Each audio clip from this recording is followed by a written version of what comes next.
This is By Design from the Fast Company Podcast Network. I'm Liz Stinson. And I'm Mark Wilson. Today, we're going to talk to the woman behind the design of one of this summer's biggest movies. You'd let me interview you as Superman. Sure. But first, the latest news from the world of design. All right, first, Liz, something that's really on the top of my mind, which is 2025 the vibeless summer? Mark, I don't know if there's no vibe or if I just am not in on the vibe. The most unsettling sort of realization. Yeah, there's totally a vibe, but there's a party going on you weren't invited to. I think that that's a distinct possibility, but I think it's objectively true that this summer has lacked some sort of shared cultural moment. And I don't exactly know how to explain it, but it's a feeling. Yeah, exactly. I mean, I do wonder, are our eyes just like blown out with sunspots from Brat Summer? And so we're like, our expectations for a sort of brand of summer have become a little bit over the top. Or is it really that this is just, a kind of depressing ice summer? Well, I do think it's a little bit of both. Brat was such an anomaly and such a pervasive cultural moment that anything is going to pale in comparison to it. But I also think that politics, current events is just sucking all of the air out of the room. And it's very hard to gin up any sort of energy around a summer vibe when the news is what it is right now. I also feel like it's somewhat tied to this idea of is there a song of the summer, right? Like Lord's album was great. Bieber's album is great. Clips's album is great. Tyler, the Creator's new album is great. I don't know that any of those have sort of given us that shared cultural moment. And I do feel like the aesthetic tends to be a little bit born from that sonic environment. And so, yeah, maybe there's no vibe. Yeah, I mean, you see this in other areas of culture right now, too. I mean, it's happening in film. Most of the top grossing movies this summer are remakes, sequels that we maybe didn't need, or IP grabs, Lilo and Stitch, if you are on, the kiddie track like I am, How to Train Your Dragon. There's Mission Impossible, another Jurassic Park film, I Know What You Did Last Summer, Final Destination, which I cannot watch because the premise absolutely terrifies me, but my friends are actually obsessed with Final Destination. So maybe actually that is something. Maybe that's the vibe of the summer, Final Destination. The idea that death is coming for all of us is just something you can't contemplate, you're saying. Right. Yes. It's not something that I'm willing to grapple with at this point in time. Yeah, the human experience is a little too much for me too right now. Yeah, I think we can just leave it at there's not a vibe this summer. Everyone do your own thing. Enjoy this lull. Maybe we'll get lucky next year. Catch Lilo and Stitch. Catch Lilo and Stitch. So I want to move on to something that almost certainly has a vibe, though we're not sure it's a good one. Yeah, Mark Zuckerberg recently announced Meta's ambitions for creating AI superintelligence. And, he's trying to build this dream team to do so, spending hundreds of millions of dollars on individual AI researchers and just sort of unprecedented industry spending. Meta actually said they'll spend between $60 and $65 billion on AI this year alone. We have a very strong infrastructure team that is doing novel work to build up multiple multi-gigawatt data centers. But to build that structure, he is using apocalyptic, hurricane-proof tents. And we have people working around the clock on our first two Titan clusters that are going to be greater than a gigawatt. The first data center where Meta is building these tents is called Prometheus in the suburbs of Columbus, Ohio. There's another called Hyperion that will be even bigger that's going up in Louisiana, although Meta didn't confirm that it's actually using tents there. Yeah, so these data centers are huge. Zuckerberg is bragging that their square footage would cover the island of Manhattan, though we did do some calculations and that seems like a bit of an exaggeration. But in order to get the scale that they're looking for, they're not building normal buildings. They're using these tents, which the company is calling rapid deployment structures. These are big structures that are basically metal frames with plasticky fabrics protecting them, right? Weatherproof. Weatherproof. Supposedly. Yeah, weatherproof. And look, I get it. Weatherproof equipment's incredible right now. They do survive a hurricane, but these are not permanent structures. And I think that's really what criticism right now comes down to.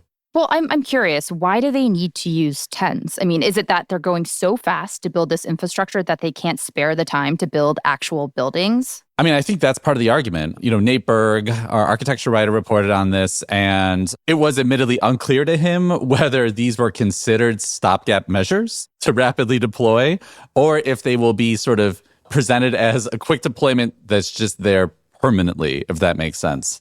Yeah, I mean, I think that's an outstanding question. But other companies are approaching this differently, right? Nate has also reported on the big boom in data center architecture. I mean, this is actually a huge payday for a lot of architecture firms who are specializing in this area. And some of them are doing really interesting things, right, with the architecture of data centers. They're integrating them into cities on smaller scales.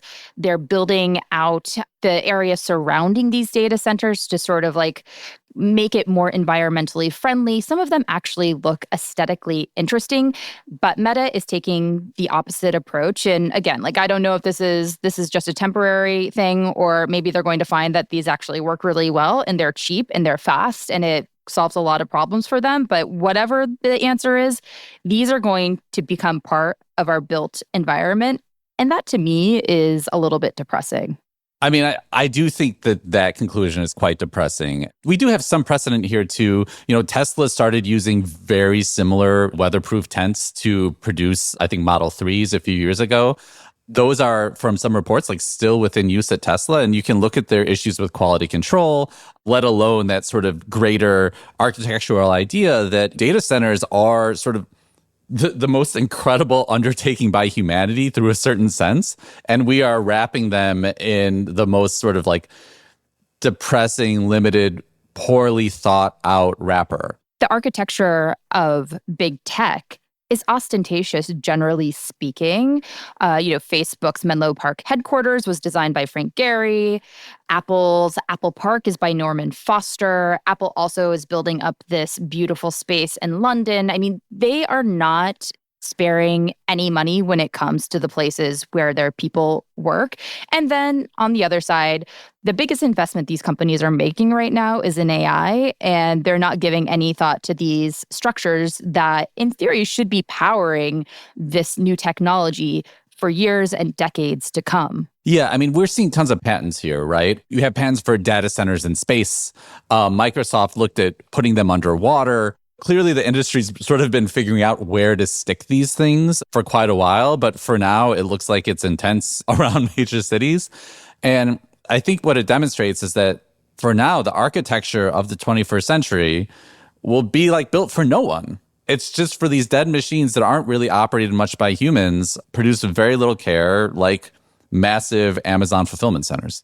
Wow, that is that is a vision that I really don't want to think about, Mark, but thank you for outlining it in that way. But, on the plus side, like maybe this is all just stalling time because there's going to be a major breakthrough in how these servers are operated within the next few years that'll make them greener, more energy efficient, and they will be placed in beautiful buildings that enhance our built environment. One can hope. Well, it's the hot AI summer, Mark, and you're at the center of it. Okay, so before we move on to our main segment today, we have to mention the biggest branding story of the summer. It's the branding of Zohran Mamdani, the progressive candidate in the New York City mayoral race, who just beat Andrew Cuomo in the primary. My name is Zohran Mamdani. I'm going to be running for mayor next year. Wow. Yes, sir. Wow. And I'm going to be running on that platform. Thank I'm you. going to vote for you. Your energy is... Thank you. My energy's getting up to inflation. Mark, I know you're not in New York City, but trust me when I say that Mamdani's branding was, and really still is, everywhere. It's really hard to miss because it's so bright, it's so visible. The posters had this really vibrant palette of MetroCard yellow, a deep blue, bright red. His logo, which is his name, had this really lovely hand-drawn lettering with a dramatic drop shadow. It was meant to look distinct from Cuomo's branding, which was just your standard red, white, and blue political design. And if the goal was to get people's attention, it absolutely worked. I mean, as an outsider, I could not avoid it myself, so I can only imagine what you were inundated with in New York City. The campaign obviously took everyone by surprise. But I can't help but wonder, visually, why did it? Because there's so much similar to the recent past here. He uses that blue to purple sort of color, red, yellow. These are the same color combinations we saw in AOC's 2018 run. Purple was a foundational color alongside red for Kamala Harris for the People's Campaign in 2020.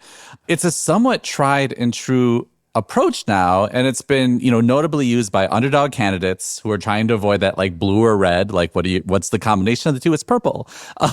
And in these cases, like these are people who are coming in sort of outside the system. These are people of color breaking into politics, and they're using super high contrast appealing branding that does feel like it's catching fire. Right. I mean, it doesn't surprise me because there is sort of a playbook when it comes to quote unquote like outsider candidates. The branding for Mamdani was done by the Philadelphia design studio Forge, but Tyler Evans, who designed Mamdani's poster that we see absolutely everywhere, also worked on Bernie Sanders' campaign. He just joined Alexandra Ocasio-Cortez's team as creative director. So he has a notable progressive politics track record, and it stands to reason that that playbook would go from one candidate to the next, and it seems to be working. Yeah, no, absolutely seems to be working. Yeah, but I want to just add that it wasn't just the poster and the branding. The entire campaign was sort of designed to feel open, optimistic, inviting. Mamdani's team has gotten a lot of attention for its video strategy, which showed Mamdani as a sort of everyman traversing the city. The videos had this really conversational style. And it also helps that he, as a candidate, just has this natural on-camera charisma. He does.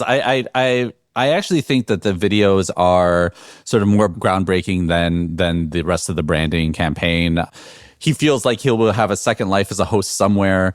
But it's interesting because, Andrew Cuomo has sort of responded with a similar-ish approach to videos. It's so painful to watch. Hello, I'm Andrew Cuomo. And unless you've been living under a rock, you probably know that the Democratic primary did not go the way I had hoped.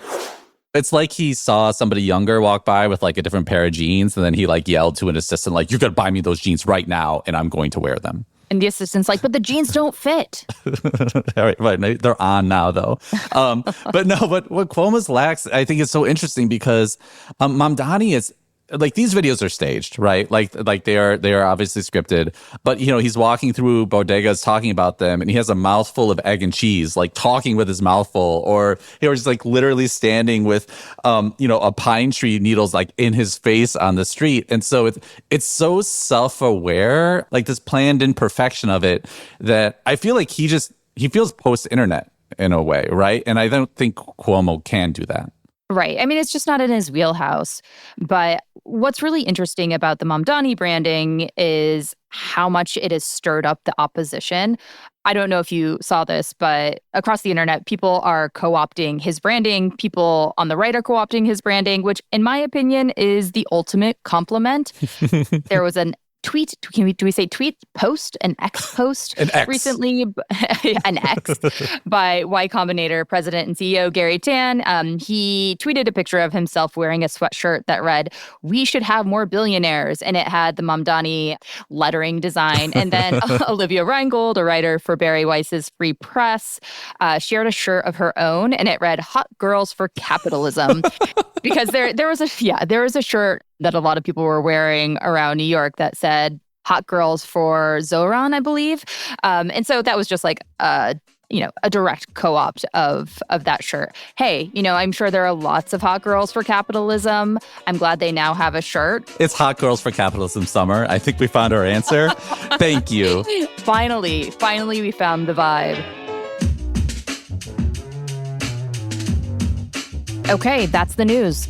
We'll be right back with Beth Mickle, the production designer for Superman.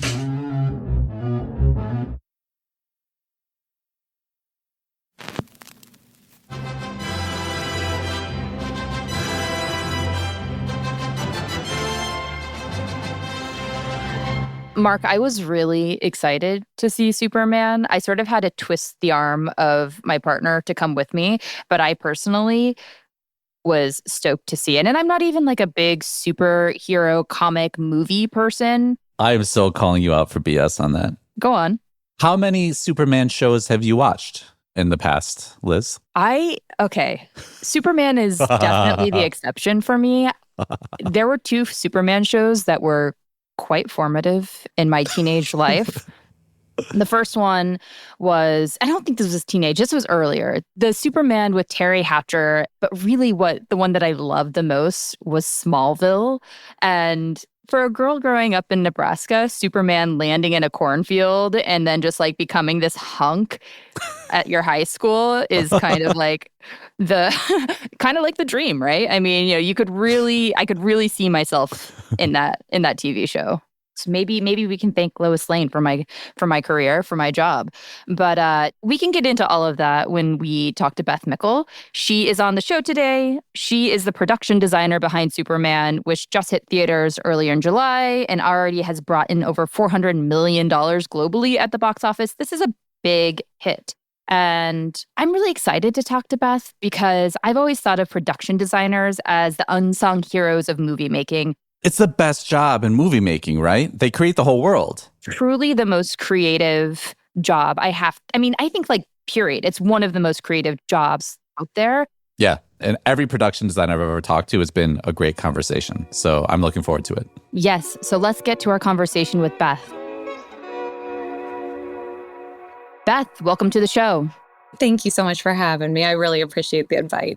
So we're just going to jump right into it. Superman has been done to death. I think there are 11 movies that have come out since 1978. And so, I imagine that it's hard to do something new. And yet this film actually feels really distinct from a visual perspective. Just to start, we'd love to hear about what you wanted to do with this movie. What was your new thesis on Superman that inspired the visual world? Yeah, we really wanted to make a movie that felt like just a comic book had come to life on screen. That was really James's big direction. All-Star Superman, Frank Quitely's beautiful series from the early 2000s, that was our guiding light for everything. And so I started with looking through that. I read the entire series in about 3 days and just really absorbed the material. And it's absolutely stunning, and it's bright and vivid and energetic and graphic and colorful. And it has a little bit of almost like a little bit of an old school comic book style to the illustration. So that was a really nice leading point for us. A friend said to me that this Superman was great because he's sincere. It kind of fills your heart to watch the film in a lot of moments, as troubling as some scenes are. But part of that sincerity to me comes to that comic book aesthetic, that sort of softer, classic comic book aesthetic that you went with.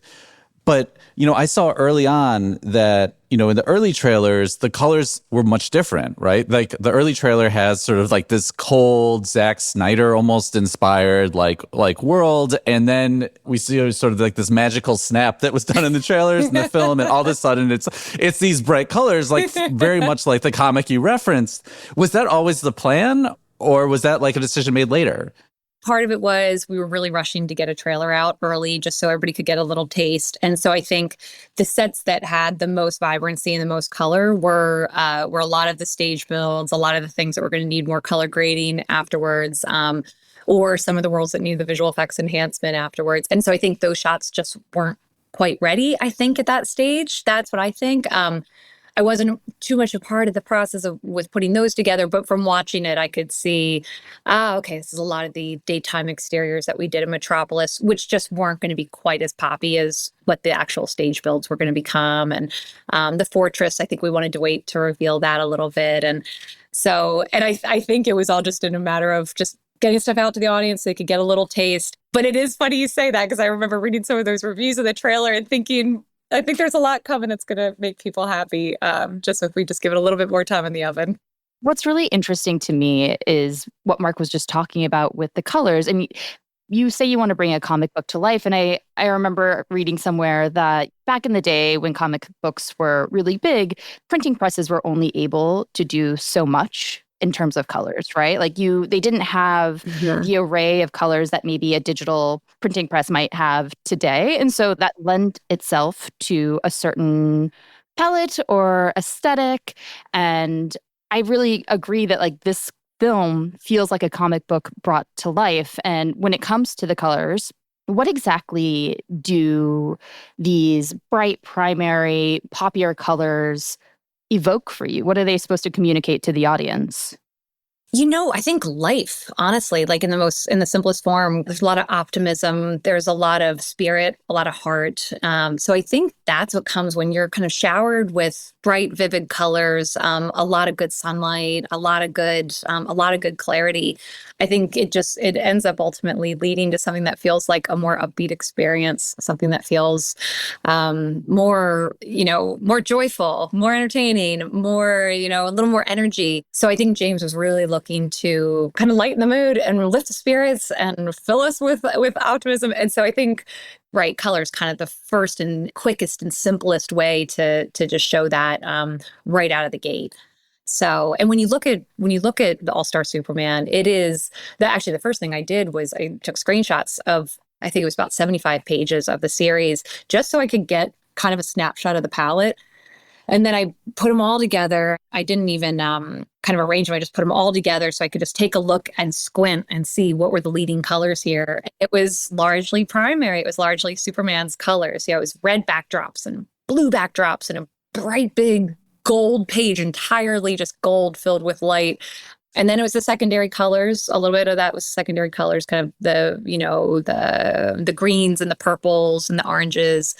But there really wasn't, there was hardly any of the, those tertiary tones that are the kind of magentas and the aquas. And so it was really pretty quickly, you could see like, oh, we're almost kind of dealing with a rainbow palette here. And then the other thing that we saw a lot in that too is just these like big, fun geometric shapes. It was a lot of geometry, a lot of big, fun, simple graphic shapes, a big sphere, a big, big triangle on the street, big race stripes down the street with yellow traffic lines. And so all that kind of graphic nature too, I think just all kind of led to this poppier, more vibrant visual.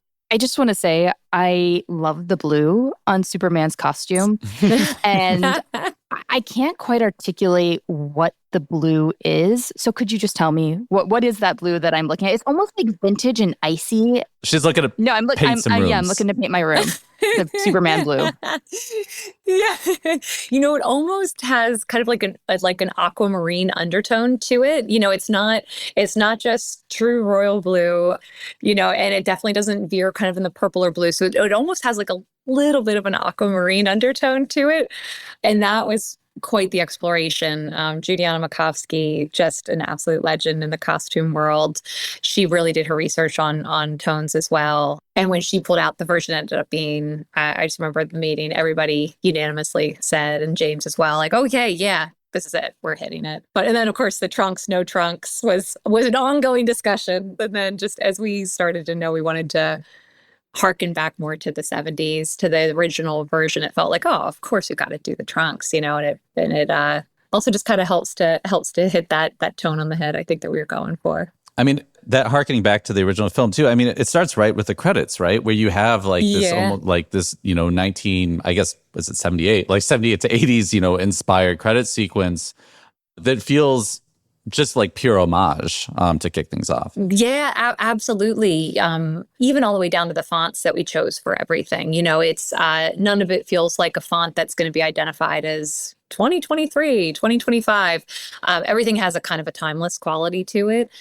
In all the decisions that kind of went across the board, timelessness was a really big term. We use that a lot, sense of nostalgia.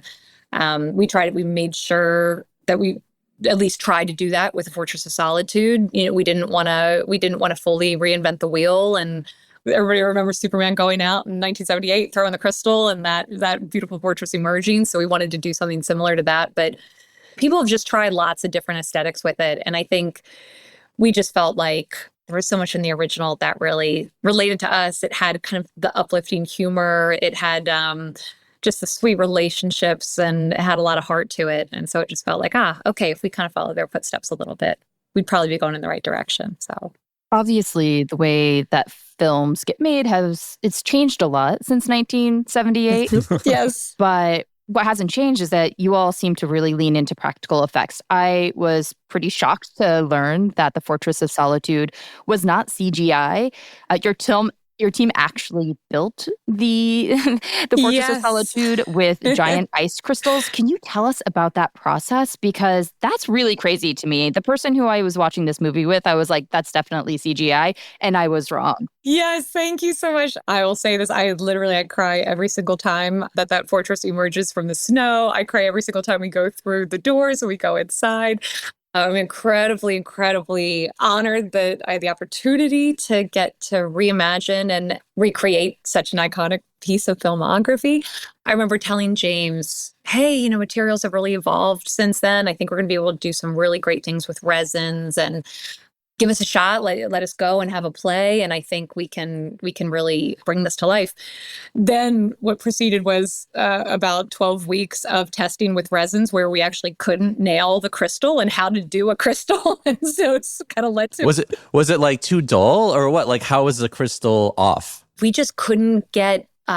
we were drawing these crystals that were 30 and 40 feet long. That's what we were drawing for our construction drawings.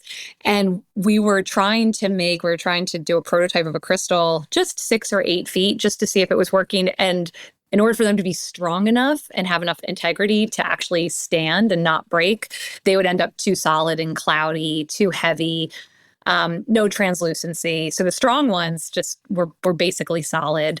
And then if we made them thin enough to get, really good translucency, they would break and they were brittle and they'd crumble. So it took a lot of R&D and a lot of playing with resins to figure out the system of how to do it. And ultimately, kind of toward the very end, with about 8 weeks to go, 6 or 8 weeks to go, we finally did nail it with, we ended up sculpting crystals out of foam and then making a mold out of those, casting those, making a mold out of those. And then we would pour 2 halves. So we'd have 2 halves of crystals. And then we join the 2 halves of crystals, but we would actually seam them from the inside. So you would have one of the construction, gentlemen going in there and crawling inside of a 4-foot diameter crystal and sealing it from the inside, sealing the halves together. And then we'd string our fiberglass through them and try to create some of those occlusions. And then you would end up with a freestanding crystal, which was, it was a lot of testing, but we finally did nail it with about 8 weeks to go. Then it became, okay, we have 242 of these in our drawings. How many can we make a day in order to hit our numbers? And so we had to do the math, and we ended up having a night crew and a day crew going around the clock, creating these crystals. These flatbed trucks would roll in from our crystal warehouse down the street and offload another 10 or 12 crystals that were made that morning. We'd put them into place. And yeah, we were really happy. So that's the kind of fun stuff that is doable now, but wouldn't have been doable, decades ago. But yeah, I was really proud when everybody walked onto the set and saw that, oh no, this is actually, we're surrounded by crystals here. It does seem like it is a lot more work potentially than doing something on a computer. But what do you gain? I mean, why go through all of that to build the Fortress of Solitude out of resin crystals? So while our VFX team, they are absolutely 100% the best in the industry, there are just moments that you end up feeling like you might be in an animated world more than a tactile world. And I, for one, I really believe, and I know James really believes, that as soon as something feels like it's not a tactile world, and as soon as it feels like you're in more of an animated world, you lose the audience, or you at least lose a portion of the audience. They become divested in the story. They aren't quite along for the ride the way that they were before. So you get that. You get everybody coming along for the ride in the audience. But then also, I really feel like for the actors and for the filmmakers, when you're actually standing in a real tangible world, it helps everybody buy into that story, right? It helps the actors feel like, oh yeah, no, I'm not just in a soundstage surrounded by green fabric or blue fabric that's all going to be replaced. And I'm not talking to like a tennis ball, I'm actually talking to a real robot. And so I do think on some level, it definitely helps the performances. It just helps everybody there on the set that day get into the mood. And I really feel like that comes across. I would just say I think it's fascinating because you kind of have, in the last few years, maybe even about the last decade, we've really seen this widespread return to practical sets, like on a lot of different productions. And at the same time, you have sort of Netflix releasing its first AI generated, environments and things like that happening at once. Yeah. And so I'm wondering, like, how are you and how, I guess, are your peers like navigating these two, I think, very opposite poles at the same time? I think you can look at AI as this. You could look at it as the adversary, the thing that's going to put everybody out of work. Or you could also look at it as a tool. And I've definitely chosen to think of it as it can be a creative development tool just to help us get farther and help just spitballing ideas. And I do think it'll be a tool for, studios who get a great script from an unknown director, but that script's going to cost $100 million to make as it is on the page. But hey, if we use AI for these 5 sequences of a huge international battle that happens in some foreign territory, I think that what it will ultimately end up doing is making those films more possible to do. Still do a lot of it practically, just the way we've always been doing. But I think it's just going to ultimately end up opening more doors. But my brother's a filmmaker, Jim Mickle, really talented. And he and I talk about it a lot. And he had a great observation as well. He's like, I think ultimately people are always going to want to return to what's original, what's handcrafted. A lot of the stuff, even when you go on Pinterest now, you see all the AI generated stuff. It kind of just becomes a monotonous mush of kind of indecipherableness. And it's very much like, to draw a parallel in Superman, like in sci-fi, like the black goo aesthetic. Like, how do you counter the sort of, like the black goo aesthetic coming for you? Yes, no, exactly. And I think you look at it and I think you could see, at least I believe that pretty quickly, and I think you're already seeing it, that people are kind of tired of the same AI generated type of imagery and are just going to want to see, again, more original stuff coming from humans and original creators and original filmmakers, original artists. I think we can't deny that the world's going to look wildly different 5 years from now. And I think it's important to be adaptable. It's, the advice I give everybody, be adaptable. And it's going to be fascinating. We should have a talk. We should schedule a talk for 5 years. See what we're all saying. Exactly.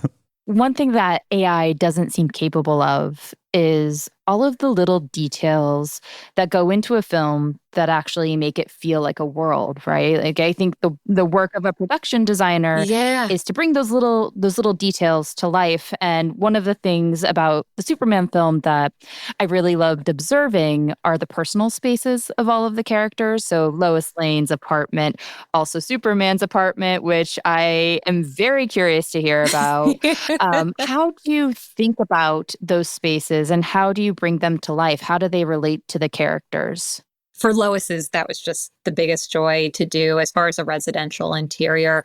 Talk about a character that has a lot of depth and a lot of layers. And Rachel Brosnahan is what a phenomenal actor, but then also an actor who really thinks about her space and her environment. And she came in with a lot of ideas as well and just said it was, important that the space felt lived in a way where it was clear that her work was her priority. Her work was her entire focus. And James also wanted it to feel like there was a lot of professorial clutter. He kept saying, like, it's clear that she just comes in and her research is everywhere. Her books are everywhere. That's a great way to phrase it. Professorial clutter. I didn't have a description for it, but that's what it is. I feel so much better about my home with that. I just need a rebrand. You just need to rebrand. As soon as you put that little adjective professorial, it suddenly becomes sophisticated and forgivable. You're like, okay, yes, acceptable. So then Rachel had all these great notes. Like, my character doesn't have time to go out and find a million, different notebooks. She finds the one notebook that works for her. She buys it in bulk and she uses that notebook over and over. So it's like the stacks of the same notebook are in the apartment. She likes one pen. She likes one, this ball pen, 0.05, or line weight. So we got all of those pens in. That's what's in all of the cup holders. She folds her laundry, but doesn't have time to put her laundry away. She's tidy enough to fold it, but doesn't actually put it away. She's tidy enough to maybe wash the dishes and put them in the drying rack, but she doesn't put them away. And so all those little things, I think, really lead up to an environment that at least I can really identify with. You can really see oh, yeah, that stuff that you kind of always mean to get to, but your work is kind of what you live for and what you kind of end up turning your energy and your focus to. I have this question about that space, and I really want to get to Superman space in a second. But when David Cornsweet's standing in that kitchen and he's cooking, is the kitchen intentionally made a little bit smaller to make him look big, or is he just that big of a dude? Great question. Great question. It's a little bit of both. He's definitely just that big of a dude, but it's also James really wanted it to feel like a pre-war apartment in New York. You know, that anybody that lived there in the 90s and was an artist or, you know, along those lines had some pre-war apartment in Chelsea or the high Upper West Side. And those apartments, I lived in one on 99th Street in Riverside Drive with one of my best girlfriends. Our kitchen was, believe it or not, even smaller than that kitchen. And it was, you couldn't fit two people in it at once. It didn't even have the open wall to the living room. It was just like one little doorway and one little person could squeeze in. And if you turn one side, you hit the fridge. If you turn the other, you hit the oven. So we were really trying to model it after those kinds of apartments in New York. But she gets such a big living room comparatively, I would just say. It's like a palatial, like 700 square foot living room and the 20 square foot kitchen. The tiny little kitchen. But that's how New York apartments are. I mean, you never get 700 square feet in the living room, but, you know. But you might get like 300, you know. And then if you actually look around, like her corkboard, there are so many Easter eggs in there. I don't think we actually have any shots that maybe show that text clearly enough. So I won't go into what all the Easter eggs are, but if there are any sleuths out there and want to zoom in on that corkboard, there are so many DC Easter eggs hidden in there and references to other enterprises that are part of the DC world. Somebody already picked up, I think, our Stag Enterprises article that's on the bookshelf. And then an article about Superman is on the mantle that actually comes right from the DC lore. Lois Lane won a Pulitzer Prize for an article about Superman. So we made a little article about Superman, and her little framed Pulitzer Prize is there. Contrasted to Superman's apartment, though, just real quickly. Yeah. I felt like it's like looked straight out of Dubai or something. Like it was like one chair, one lamp. Yep. All on purpose. I did appreciate the blue cabinetry. A little like callback to the costume. Thank you. That was purposeful. Thank you. We even tried to kind of get it, you know, to really kind of be right in line with what his blue toad was.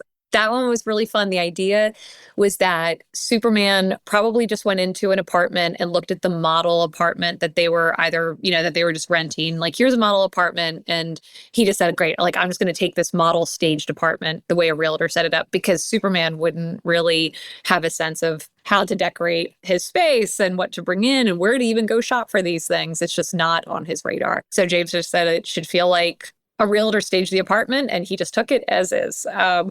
And there were actually some really funny discussions where I was like, shouldn't we have a couple chairs? Maybe we want to have a couch in case he has guests. He's like, he's Superman. He's not like throwing parties, you know? And I was like, fair enough.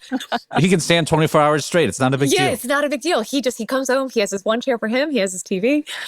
The one thing James had us put in there, which you actually don't see because of the lighting, because we wanted it to be dark and be all about the outside imp fight, was that James said he would maybe have a set of hand weights. And because he wants to try to like fool people as to why he's so big and burly.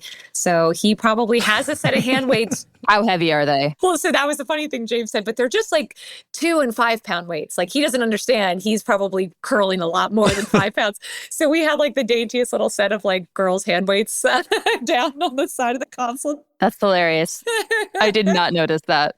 He needs hypno hand weights. That's what he needs. He needs hypno hand weights. So that was actually really fun to do. And we kept it really devoid of personal stuff. He also, of course, doesn't want to reveal anything about his family. That's all. He's trying to keep them safe. So he's not revealing Ma and Pa. And so it's just supposed to feel purposely very sterile and very staged. And then the last thing I'll say design-wise, which was fun on that, is that we knew there was going to be this big imp fight outside that was going to it was going to feel like fireworks. That was the idea. Like, visually, it should feel like fireworks, but it's this alien imp fight happening outside that he's not participating in. And we knew there were going to be all this big array of colors, you know, shining outside. And so I thought, okay, let's make sure the walls, the ceiling, the floor are all really glossy so that all of that color that's outside really carries inside. We did the imp on an LED screen outside. So that's actually real. It's on an LED screen outside of his windows. We designed all of that early on. And then it's actually like all the reflections along the walls, that's all real and in camera. It's all like... Yeah, I was going to say, that's why the light looks so good in that scene, because it's actual light. Yes, exactly. Yeah. One of the reasons that I love Superman from a personal perspective is because it's about journalists, right? And it's fun to watch a journalist on screen. But I do have to ask, Beth, have you ever been in a newsroom? Because the Daily Planet does not look like any that I have been in.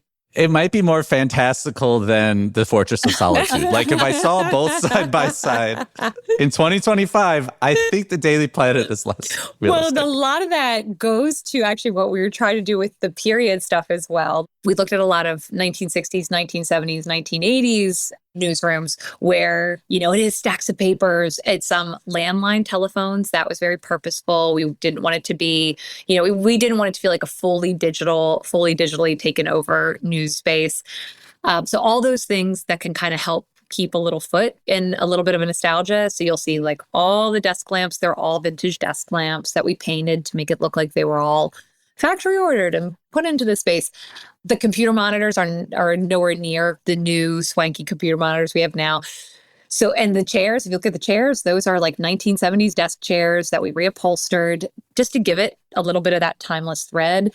And then did all of the modern, James just said it, then they have the media all around them. So like the news is always playing. So we just had monitors everywhere. So it's like the digital components are contemporary essentially, or like Exactly. the screen media components, and everything else is sort of floating in time. Exactly. I wish I could have actually had exactly your wording for when I was trying to explain this to people throughout prep, because that's exactly it. Like, you know, we know very modern news offices have a very different feel from what we were going for, but we just felt like we wanted it to have a classic. We wanted it to have this classic feel, Woodward and Bernstein feel, and looking at journalists who were breaking news back in the 70s and 80s and what do those spaces look like. And so like there's Post-its everywhere, you know, stacks of paper everywhere. And that's obviously not the way people operate this day and age. But when you look at it, you're like, well, that's the way the world operated for 50 years. So it feels a little more nostalgic than, you know, I'm sure news studios today in 2025 are going to look wildly different in 2030. So the digital age, I think, is going to just evolve every decade. It's going to look like a different world. Whereas I think that like the paper and pen age that's what we all knew for a century. Actually, the same, just as like another example of that, like the picture cars. We were trying to figure out what the taxis and the police cars would be. And like now they're all modern Chargers and they're all slick and they're compact.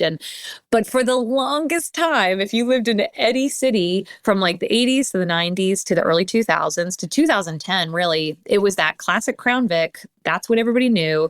So that was another example of like what feels more timeless. The 2023 Charger that we saw for these 3 years and they upgraded in 2026? Or is it going to be the vehicle that was there in the 80s, also there in 2002, also in 2010? So we're kind of going for what's the thing that's going to feel like it's been the longest lasting in history. So, and then we were really lucky. We shot in the Macon train station, which just had that gorgeous architecture in Georgia. And so we had some really great infrastructure to start with. Yeah, I mean, the space is really aspirational. I loved looking at it. Yeah. I kid. I mean, obviously, if our newsroom looked like that, I would be so happy. I love those details, that timelessness, like how Mark described, just sort of floating in time. We don't really know where we are.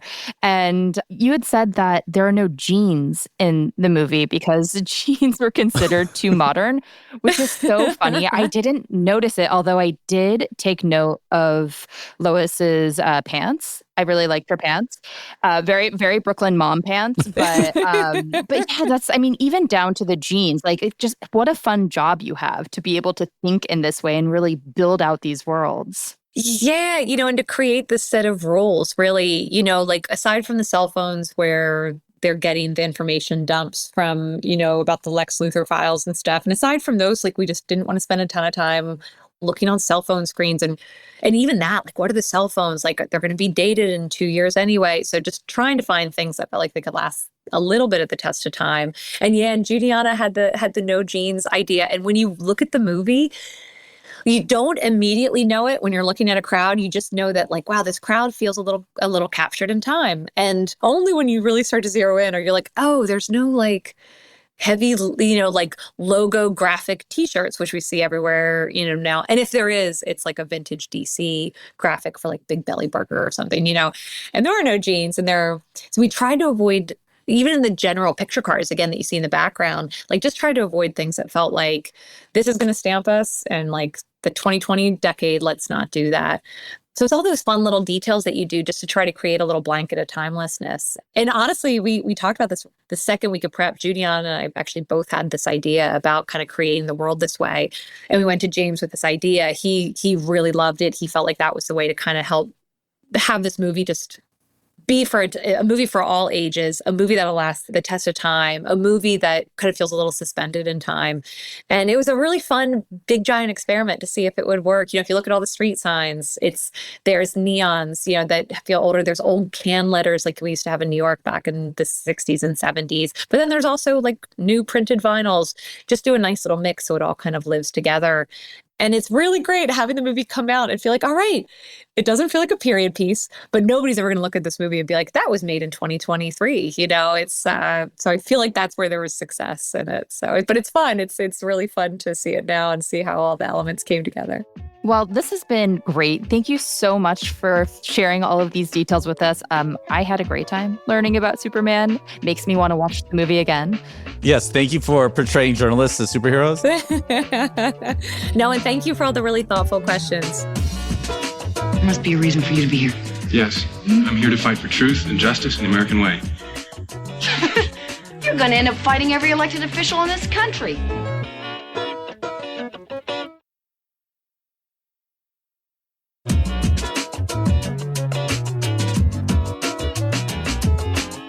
Okay, we're back with Best and Worst. Still our segment that needs a new name. We're waiting for your suggestions. Please email them to us. We're talking about the best stuff in design this month and the worst stuff in design this month, but with a better name that you will come up with for us. And to assist us in the judging, as always, is our producer, Cody Nelson. He has complete power over whether Liz or I win best or worst. Glad to be back. Sound off in the comments with your name ideas for this segment, and we will take them. Okay, Mark, I want you to go first this time. What is the best design of the month? The best design of the month is Andy Sachs is back. Okay, can you please spell Gabbana? Hello? The lead protagonist of Devil Wears Prada 2, which is now filming. We got to see a first shot of Anne Hathaway wearing a pinstriped vest suit, looking really powerful, or like she has a good budget from Rent the Runway. But look, I'm like hyped for the film. I don't know where it's going. I love Devil Wears Prada 1, another great journalism story. So basically anything that comes out about the movie, I'm going to just stand for. Yeah, so I can't disagree with that. I think that's a very exciting development in my world too. But I've got one that's going to be divisive. It is Coke reimagining its recipe with cane sugar. So the company recently announced that it will be introducing a new product this fall, which is Coke, but made with cane sugar. No, you buried the lead on this one, Liz. So yeah, no, Coke I'm getting there. Reimagining. Reimagining, redesigning. This is why it qualifies as a best design. No, but this happened because President Trump threw a temper tantrum on Truth Social a couple weeks back, calling for Coke to replace high fructose corn syrup with cane sugar. That's the way it's made in Mexico and in other countries. And it is objectively better, right? Like cane sugar is an export of Mexico. It's pricier in the US. I think that's a big reason why Coke doesn't use it here. So Trump called for Coke to do this. Coke just announced that it is going to be introducing this new product. It's going to be a separate product, right? They're still going to make the Coke with high fructose corn syrup, but this is going to be something else that you can buy. Listen, like, it is admittedly a gross abuse of power to bully a company into making your favorite soda with the recipe you prefer, but it is also just better. And for that reason, it is my best design of the month. I mean, look, Coca-Cola with real sugar is objectively delicious and so much better than corn syrup. However, your best design of the month is my worst design of the month. I just love this idea of like Trump reimagining Coca-Cola, like Trump reimagined immigration. um, Well, when you put it that way. I can't do the MAGA Coke. I just can't do it. Oh my God, I didn't even think about that. It's like reimagining CBS without Stephen Colbert. That's so depressing. Too soon, Cody. Too soon. He's a rich guy. He'll be fine. What I do hate about it, like truly, is that it will be a different Coke. That they didn't just update Coke, so all Coke is just this. Like it will be an identifiable Trump Coke, like the MAGA Coke. And it's probably going to be more expensive. I mean, they don't have like the high fructose corn subsidies driving it, so it probably will be more expensive. But I don't know. I'm really torn here because yes, like sugar Coke is great. I'm also just like imagining the Share a Coke campaign of a child reaching through the fence to their parents. You just ruined this for me. You just ruined it with MAGA Coke. I'm not done yet. Like imagine an ICE agent at the end of a long, hard day sitting down to a plate of tacos. I hate that like a single person doing a mostly bad and wrong things can do something good, but then that's like still terrible. Yeah. All right. Sorry, Liz, I went too hard. Okay. I went too hard. No. I'll correct. We'll share a Coke. We'll share a Coke. What was your worst design of the month, Liz? I'm going to go in a different direction here. So my worst is the fashion that came out of the Allen & Co. Sun Valley retreat. A few weeks back in July, many of the world's richest and most powerful business people like Mark Zuckerberg, Sam Altman, Tim Cook, a bunch of other business people, arrived in Sun Valley, Idaho for the annual meeting of the moguls. So media covers this event like it does the red carpet of the Oscars, but what you're getting there is very, very different than what you get at the Oscars. Understatement. Yeah, right. It's anti-fashion. I mean, these guys, and most of them are men, really don't give a shit about what they wear. And I just want to see the billionaires embrace it, right? Like, just try a little bit. You don't have to cosplay dad on the weekend. I am a normal person. Like, the only person who I think really brought it, and it was not good, was Sam Altman with his wacky glasses. He had some like really strange sunglasses on. Statement piece, though. He actually tried with a statement piece. At least it was something to talk about. And, I'm just going to plug this because we just launched our Best Dressed in Business list yesterday. And there are a lot of business people out there who do care about how they dress. And I think it's additive to their persona, to their work. And, I guess I would just like to see other people try a little bit harder, too.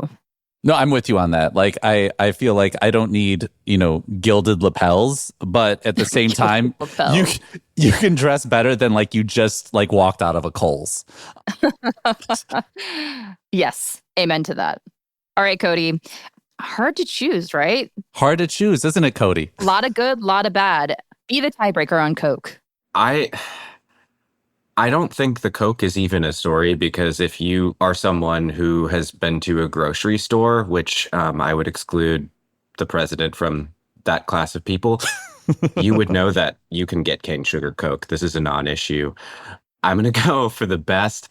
Devil Wears Prada 2. Easy answer. I can't wait. I forgot there was a sequel coming out, and you reminded me, and that made me really happy. I love the first one. I can't wait. I feel like Cody copping out of best and worst is the worst design decision of this month. I'm just trying to... Liz, can you back me up on this? We can have a mutiny. I have been to a grocery store, Cody. I know you have. Despite Where is this cane sugar Coke that you speak of? They do have cane sugar Coke in grocery stores, but it costs... I paid $2 a bottle recently, which I hate to admit. Are you talking about the glass bottle Coke? Yeah, it's like Mexican Coke. Yeah, Mexican Coke. But this is going to be, I guess, American-made Coke. Not that it really matters. I don't know, like, what the distinction is. But... Liz wants that made in America Coke. I have no allegiance to American Coke. I want to set the record straight. Made in America Coke is such a horrible choice that it doesn't even register as my worst. It's just like, it's sub-list for this week. The middest of mid. The middest of mid. I'm a fridge cigarette guy anyway. The worst, I'm going to go with Liz's this week, the Sun Valley fashion. I was scrolling through the Fast Company article that we will put in the show notes so you can see some of these just absolute garbage fits. They're not even fits. They're just like poor fitting polos and like solid color t-shirts. The polos are the most insulting. They are. And I assume like whatever company they're buying these from, or their like assistants are buying these from, like these polos probably cost more than most people's entire like outfits on any given day. But like it looks like Old Navy sales rack from like 20 years ago. It's just there's no attempt. And I think if you have that much money, pay a consultant at least. Like you could hire a team of people to dress you and you still come out just looking like ass. No, thank you. Worst design. All right. I feel vindicated slightly. There you go, Liz. All right. We're even. We're even on that one, Liz. I'll take it. All right. Well, that's all for today's episode. Our show is produced by Cody Nelson, mix and sound design by Nicholas Torres, and our executive producer is Josh Christensen. Remember again to subscribe, rate, and review wherever you get your podcasts, and we'll see you next month.